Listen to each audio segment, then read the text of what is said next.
Hello friends, welcome again. In this video, I'll be explaining you the concept of how to factorize a quadratic, how to form a quadratic, and what happens if a quadratic equation becomes an identity. My name is Yogeshwar Singh and let's start.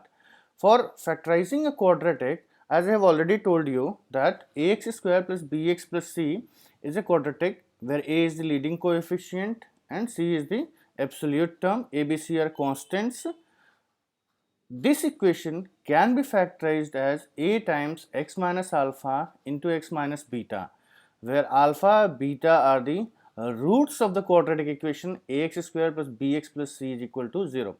Means this quadratic expression can be equivalently written as this factorized equation provided alpha and beta are roots of the quadratic equation ax square plus bx plus c is equal to 0. In other words, we can say that if we want to factorize any quadratic expression given to us, what we do, we equate it to 0, find its roots, and then we can write that expression as factorized expression of a times x minus alpha, x minus beta, where alpha, beta are roots of this quadratic equation. The proof is very simple. If we take a common from this, we get a times x square plus b by ax plus c by a. We know that minus b by a is the sum of roots, that is alpha plus beta. What we do, multiply it by minus sign, so it becomes a times x square minus of minus b by ax plus c by a. C by a is product of roots. We put the value of minus b by a and c by a, we get a times x square minus alpha plus beta times x plus alpha beta. Now you multiply this, you get a times x square minus alpha x minus beta x plus alpha beta. You have to just factorize this. Take x common from here, beta common from here, rather minus beta. You will get x times x minus alpha minus beta times x minus alpha. Now take x minus alpha common. You will be remaining with a times x minus alpha into x minus beta. Remember, alpha beta are roots of the quadratic equation. Let's see how to form a quadratic equation if the roots are given. If you are given the roots alpha and beta and you are required to find the quadratic equation having roots alpha beta, you have to just use this relation. We have already proved this relation in the previous slide. You have to put the value of sum of roots and product of roots over here, x square minus sum of roots times x plus product of roots is equal to 0. This is your required quadratic equation, x square minus alpha plus beta times x plus alpha beta is equal to 0. Now let's do some practice questions. You have to find the quadratic whose roots are given in 1, 2 and 3. For example, if you are given that you have to find a quadratic equation having roots 2 and 3, you find sum of roots, that is 3 plus 2 5, product of roots 3 into 2 6, and then you get the answer as x square minus 5x plus 6, that is x square minus sum of roots into x plus product of roots. Let's see this example also. 1 plus I, 1 minus I are the roots of this quadratic equation. So what we do, we find the sum of roots, x square minus sum of roots. When you add these two, I gets cancelled, 1 plus 1 2, x square minus 2x plus product of roots 1 plus I into 1 minus I, a plus b into a minus b, a square minus b square, so it becomes 1 minus I square. I have already explained you in previous lecture that I square is minus 1, so 1 minus of minus 1 is 1 plus 1, that is 2. So the equation is x square minus 2x plus 2. Now let's see what happens if a quadratic becomes an identity. So before proceeding to that, we need to understand what is a identity. I've already told you that an equation of degree n has exactly n roots, and if a equation of degree n has roots more than n, then it becomes an identity, and if it becomes an identity, then it is satisfied for any value of the variable, that is, but if an equation is satisfied for more than n values of x, then it becomes an identity, and by definition an identity is true for all values of the variable. Let's see some examples that what type of equations become identity. For example, if we write a equation 0x square plus 0x plus 0 is equal to 0, this is true for all values of x. It doesn't matter what value you are putting in this equation, you will always get LHS 0 and RHS 0. So you cannot solve this equation. You don't need to solve this equation. You can give anything as answer. So here you can put infinite number of values of x. So we say that here, being a quadratic, it should have only two roots, but as you can easily see that it has infinite roots. So it's an identity. Another example is a plus b whole squared is equal to a square plus b square plus 2ab. This is true for all values of a and b. Whatever value you put for a and b, you'll always get same result in LHS and same result in RHS. Another example is sin square theta plus cos square theta is equal to 1.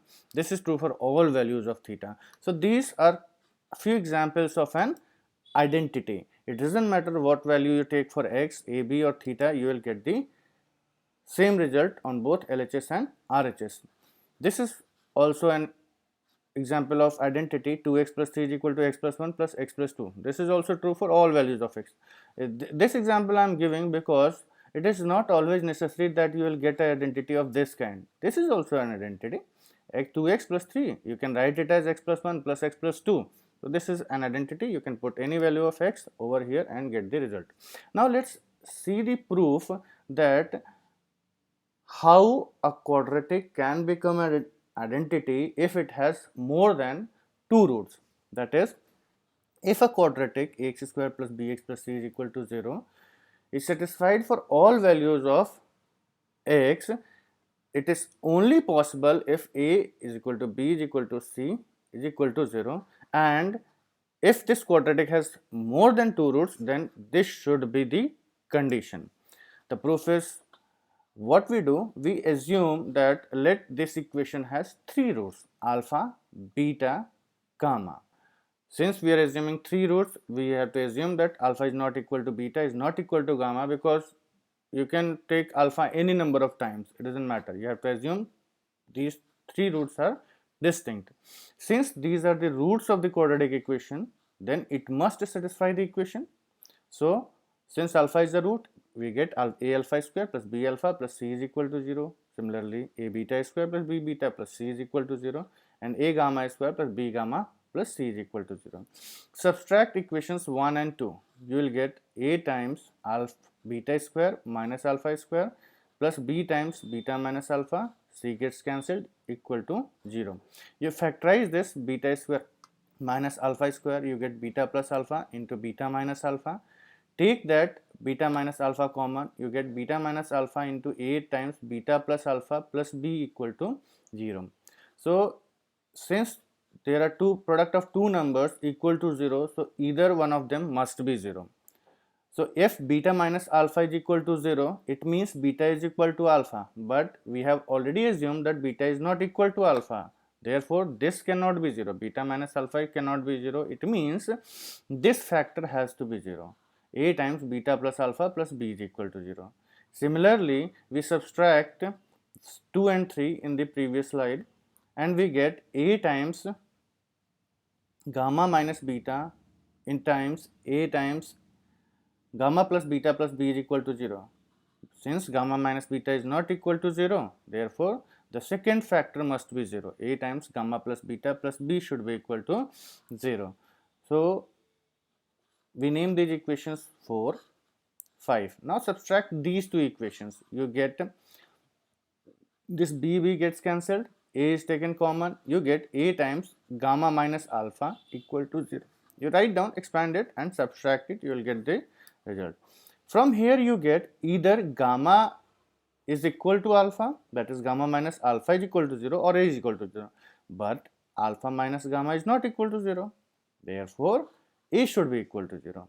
If a is equal to 0, you put this in this relation number 4, you get a is 0, this factor becomes 0, which implies that b is equal to 0. Similarly, you put it in any one of the quadratic equations given to you, you get c equal to 0. So finally it becomes, we have proven that if a quadratic is satisfied for more than two roots, that is alpha, beta, gamma, then it is possible only if a is 0, b is 0 and c is 0.